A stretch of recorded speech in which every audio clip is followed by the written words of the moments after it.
મિત્રો 26 ફેબ્રુઆરીના બીજા સેશનના પેપર સોલ્યુશનના છેલ્લા ભાગમાં એટલે કે 5મા ભાગમાં આપનું સ્વાગત છે. આ પૂરું કરીએ એટલે આપણે ફેબ્રુઆરી સેશનના 6 પેપરનું સોલ્યુશન પૂરું થઈ જશે. તો 20મા દાખલાથી શરૂઆત કરીએ. બધા ન્યુમેરિકલ બાકી છે.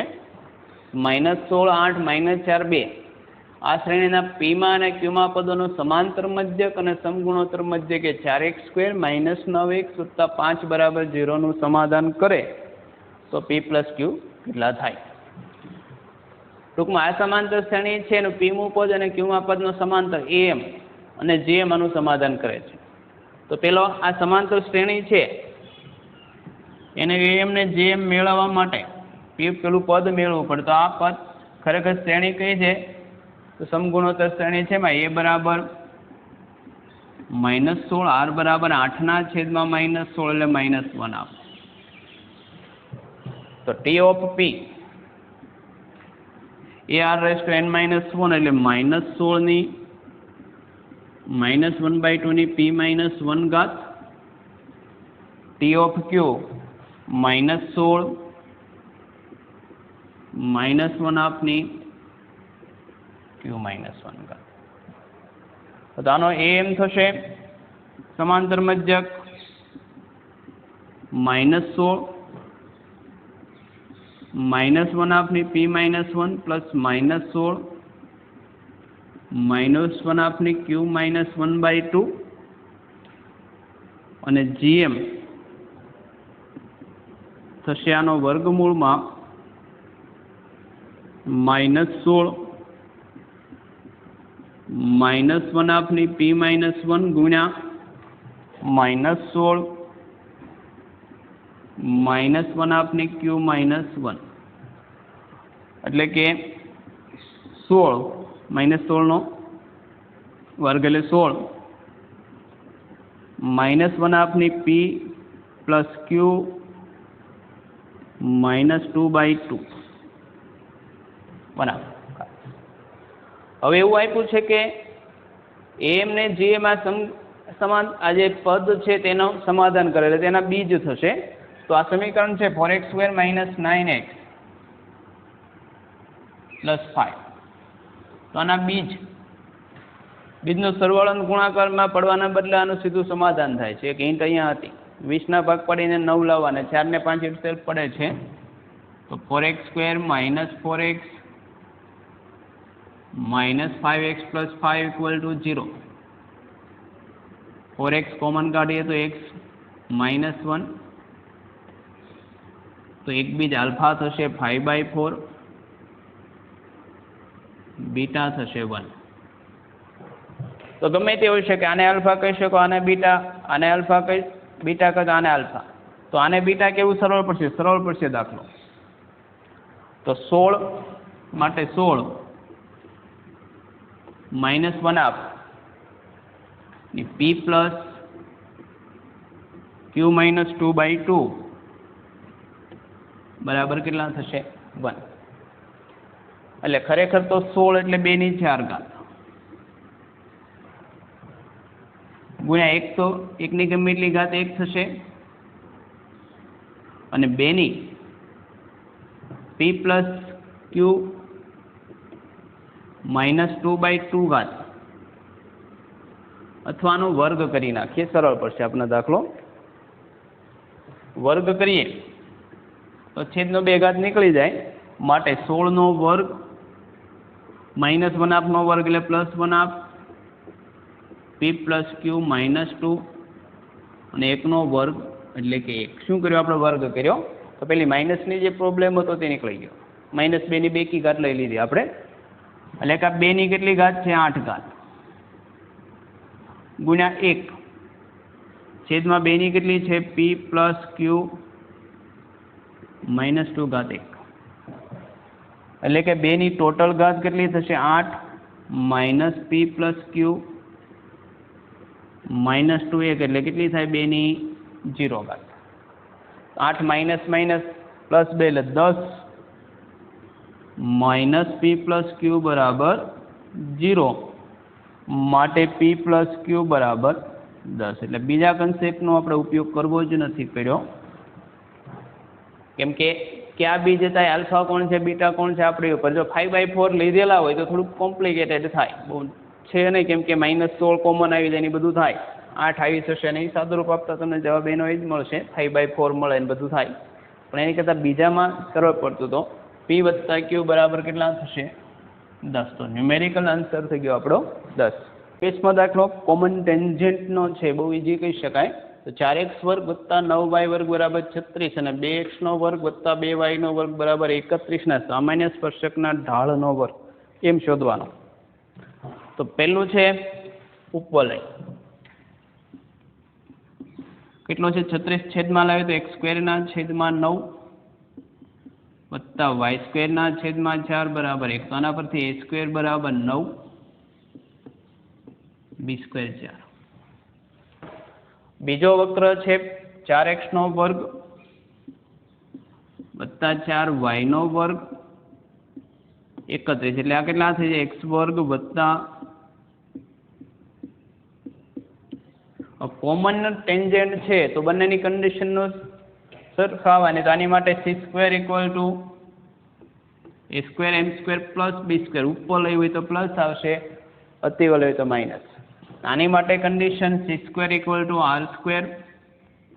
1 + m². તો સીધે સીધું સ્પર્શક ધારા બારા વગર સીધે સીધી કોમન ટેન્જન્ટ જો તો સરખામણી કરીએ તો સામાન્ય સ્પર્શકની શરતની સરખામણી કરીએ તો a²m² + b² = કેટલા થવા જોઈએ? r² 1 + m². એમ સિવાયનું બધું જ મળેલું છે. a² કેટલા છે? 9, m², b² બરાબર 4, r² 31 ના છેદમાં 4 1 + m². 4 આ બાજુ લઈ લો, 4 × 9 = 36 m², 4 × 4 = 16, 31 + 31 m². 36 - 31 એટલે કેટલા થાય? 5 m². અને 31 - 16 એટલે કેટલા થશે? 15. માટે m² બરાબર 15/5 કેટલા થાય? 3. ખૂબ જ ઈઝી દાખલો. કોનિક સેક્શનને બેઝિક ફોર્મ્યુલા કરેલી હોય અને આ તો મેઇન છે કે જે કોનિકમાં ટેક્સ્ટબુકમાં ન હોય એનામાં આપ્યું હોય તો કન્ડિશન ઓફ ટેન્જન્સી ત્યાં સુધી મેક્સિમમ જાય છે. તો સીધી સરખામણી કરો અને આ દાખલા કર્યા છે તો 1 કે 2 સ્ટેપમાં જવાબ આવી જાય એવો હતો. તો વર્ગ કેટલો થશે? m² બરાબર 0, 3. 10મો દાખલો 18 અવલોકનો x1 થી x18 માટે σxi - α 36, xi - β² 90. આલ્ફા બીટા ભિન્ન વાસ્તવિક સંખ્યાઓ છે, ડિસ્ટિંક્ટ રિયલ નંબર. અને આ 18 અવલોકનોનો વિચરણ આપ્યો છે, કેટલો છે? 1. તો આલ્ફા - બીટા કેટલા થાય? તો આલ્ફા ને બીટા મેળવી લઈએ એટલે પછી બાદબાકી મેળવવાની થાય, સાદો દાખલો થાય. આમાં સિગ્મા એપ્લાય કરો તો σxi -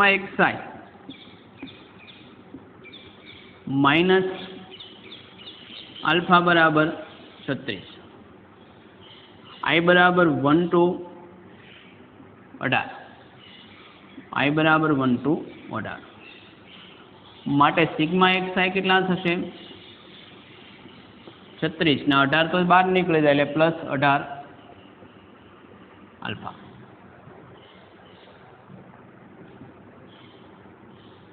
બીજું આપ્યું છે, આનું વિસ્તરણ કરો તો i xi² - 2βxi + β² બરાબર કેટલા? 90. સિગ્મા એપ્લાય કરું તો આ σxi² 2β σxi પ્લસ σβ² બરાબર 90. તો σxi² કેટલા થશે? તો σxi², કેમ કે σxi ને σxi² વિચરણ માટે જરૂર પડવાની, તો 90 પ્લસ 2β σxi કેટલા છે? 36 વત્તા 18 આલ્ફા અને i બરાબર 1 છે એટલે -18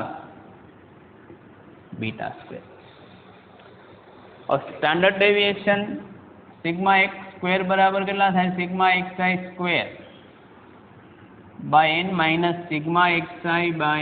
n - σxi/n² તો બે કે બધી સિગ્મા એક્સ સ્ક્વેર એટલે 1 આપ્યું છે. સિગ્મા એક્સ આઈ સ્ક્વેર 90 આ પદ અંદર લે 36 ગુણ્યા 2 72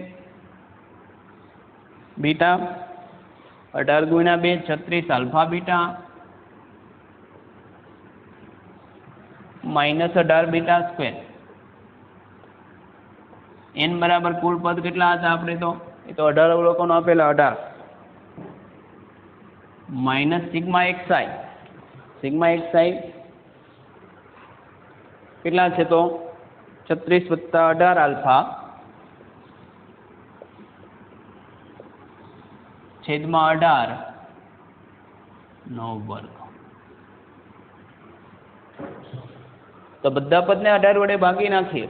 ભાગી શકે તો ભાગી જ નાખો. તો 18 ગુણ્યા 5 એટલે 5 90 18 ચોક 72 18 દુ 36 માઇનસ બીટા સ્ક્વેર. આમાં 18 વડે ભાગી નાખશું એટલે વધે કેટલા 2 + આલ્ફા વધે તો -2 + આલ્ફાનો સ્ક્વેર. 18 વડે તો ભાગી નાખ્યા. એક્સપાન્શન કરી દઈએ. 1 = 4 4 બીટા 2 આલ્ફા બીટા 2 નો વર્ગ 4 પણ માઇનસ તો -4 -4 આલ્ફા આલ્ફા સ્ક્વેર. તો હવે જોઈએ તો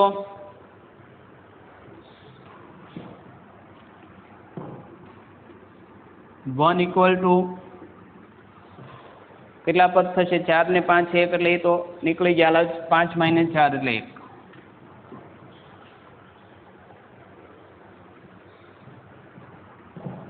પછી +4 બીટા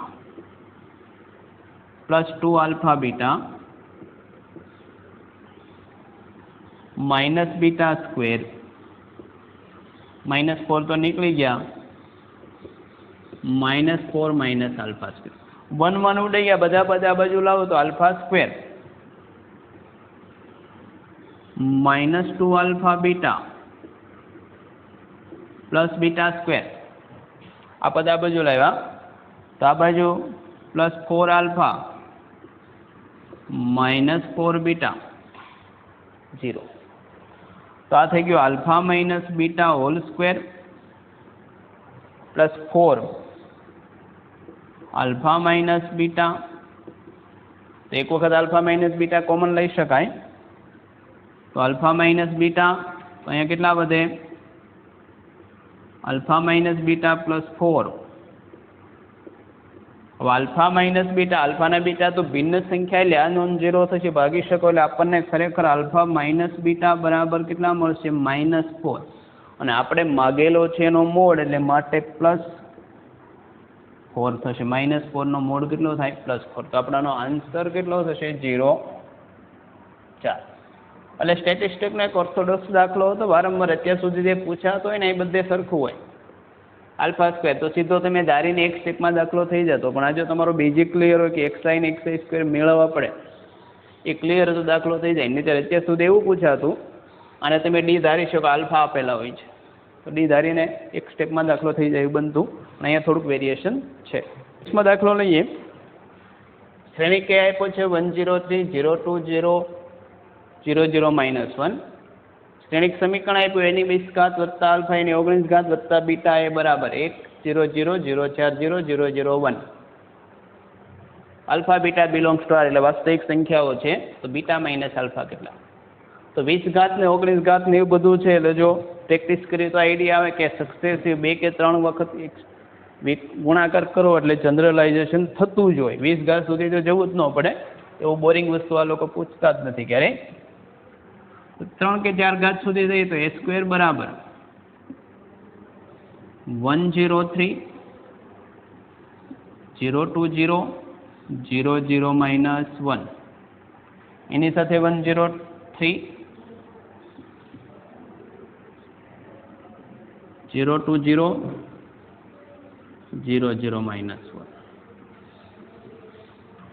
પહેલો ગુણાકાર કરીએ તો 1 આવશે બાકીના બધા 0. બીજામાં પહેલો 0 આ બે 0 છે જ આ પણ 0 છેલ્લા 0. બીજામાં 0 થશે, આ 0 ને આ 0, 0 4 0, આ 0, આ બે પેલા બે 0 ને છેલ્લા આ 0 એટલે 0 થશે. ત્રીજામાં 3 0 -3 0, 0 0 0, 0 0 -+1. હજી એક બે સ્ટેપ જઈએ એટલે આઈડિયા આવે કે ક્યુબ કેટલા થશે, તો a square into a square મેળવ્યા 1 0 0 0 4 0 0 0 1 ઇન્ટુ a 1 0 3 0 2 0 0 0 -1. a ક્યુબ લઈએ તો પેલું 1, બાકીના બે 0 છે એટલે 1, આ પેલું 0, આ બે 0 એટલે આ તો 0 જ થશે. બીજી લાઈન લઈએ, આ 0 4 0 0 8 અને છેલ્લે થશે 0. 3 માટે 0 0 3 0 0 0 0 0 -1. હજી એક ઘાત કરીએ, એનાથી થોડુંક વેરિએશન આવ્યું છે. એક ઘાત હજી લઈ લઈએ, એની 4 ઘાત. જો વિકર્ણ જ ફેર પડે છે, બાકીનામાં કોઈ ફેર પડતો નથી. આ વિકર્ણ ઉપર આપણે કોન્સન્ટ્રેટ કરીએ તો એની 4 ઘાત એટલે એની 3 ઘાત. 1 0 3 0 8 0 0 0 -1 into a 1 0 3 0 2 0 અને 0 0 -1.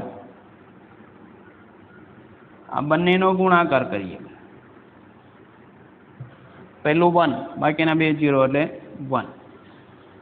પહેલું આ 0 છે, બાકીના બે 0 એટલે રાજુ 0 0. વિકર્ણ ઘટક જ આવે છે એટલે બાકીના બધા 0 જ થશે. તોય જોઈએ, 0 0 0, અહીંયા કેટલા થાય તો 0 16 ના થશે 0, આ 0 આ 0 3 0 -3 0 0 0 0 અને 0 0 -+1. તો 3 ઘાત કરી એમાં ખબર પડી, જો વર્ગ હતો તો વિકર્ણ ઘટક જે છે એમાં તો 1 1 જ આવ્યા છે. અહીં 2 નો વર્ગ થયો છે. 4 ઘાતમાં 2 ની 4 ઘાત થયેલી, તો 20 ઘાતમાં 2 ની 20 ઘાત થશે, બાકીનું ફેરફાર નથી. 3 ઘાત હતી તો અહીંયા 2 ની 3 ઘાત થયેલી, આ -1 ને 3 આવ્યું. તો જનરલાઇઝેશન એવું કરી શકે, માટે a ની 20 ઘાત વત્તા આલ્ફા a ની 19 ઘાત વત્તા બીટા a, તો એની 20 ઘાત જનરલાઇઝેશન કરીએ તો 1 0 0 0 2 ની 20 ઘાત થશે અહીંયા, કેમ કે 4 હોય તો 4, 2 હોય તો 2 આવતી હતી, નીચે 0, બાકીનો કોઈ ફેરફાર નથી. 0 0 1 વત્તા આલ્ફા a ની 19 ઘાત. એકી ઘાતમાં શું થશે, અહીંયા 3 આવશે ને -1, બીજો ફેરફાર નથી, તો 1 0 0 0 2 ની કેટલી ઘાત થાય 19 0, આ 3 એ તો એને ઇરિસ્પેક્ટિવ થઈ ગયું 0 -1 પ્લસ બીટા a, તો અહીંયા લખું છું પ્લસ બીટા ઇન્ટુ a, તો એ તો હતો એ જ થયો 1 0 3 એકી ઘાત 0 2 0 0 0 -1. આ બરાબર આપ્યા છે કેટલા તો જોઈએ, એ બરાબર આપ્યું છે 1 0 0 0 4 0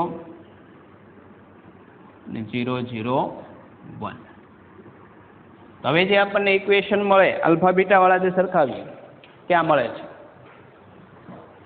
પેલું 1 પ્લસ આલ્ફા પ્લસ બીટા બરાબર 1. પહેલું મળ્યું 1 પ્લસ આલ્ફા પ્લસ બીટા, અહીંથી આલ્ફા આવશે, અહીંથી બીટા ઇક્વલ ટુ 1. તો એ આલ્ફા પ્લસ બીટા તો બરાબર 0 થઈ ગયું. એક સમીકરણ મળ્યું, પણ એની જરૂર નથી આલ્ફા માઇનસ બીટામાં કર્યું. બીજા બે 0 જ છે અહીંયા, આ પણ 0. વિકર્ણ માટે જવાનું, બીજું મળે 2/20 વત્તા 2/19 આલ્ફા વત્તા 2 બીટા બરાબર 4. એની સિવાય કયું મળશે? તો જો આ તો 0 0 ને 0 અહીંયા લઈએ 3 આલ્ફા પ્લસ 3 બીટા બરાબર 0. ત્રીજું એક આપણને એવું મળે 3 આલ્ફા પ્લસ 3 બીટા, તો આલ્ફા પ્લસ બીટા બરાબર 0 એ ઓલરેડી મેળવેલું છે. અને છેલ્લે મળશે માઇનસ આલ્ફા માઇનસ બીટા બરાબર 1 પ્લસ એટલે 0 જ થશે. તો ઉપયોગી આ ત્રણેયમાંથી આલ્ફા પ્લસ બીટા બરાબર 0 નાના પરથી કોઈ મળતું હોય તો જોઈએ. માટે 2/20 તો માગેલું છે આલ્ફા માઇનસ બીટા, 2/20 વત્તા 2/19 આલ્ફા વત્તા 2 બીટા બરાબર 2/2. આલ્ફા માઇનસ બીટા માગેલું છે તો જોઈએ. માટે 2/19 આલ્ફા વત્તા 2 બીટા 2/2 માઇનસ 2/20.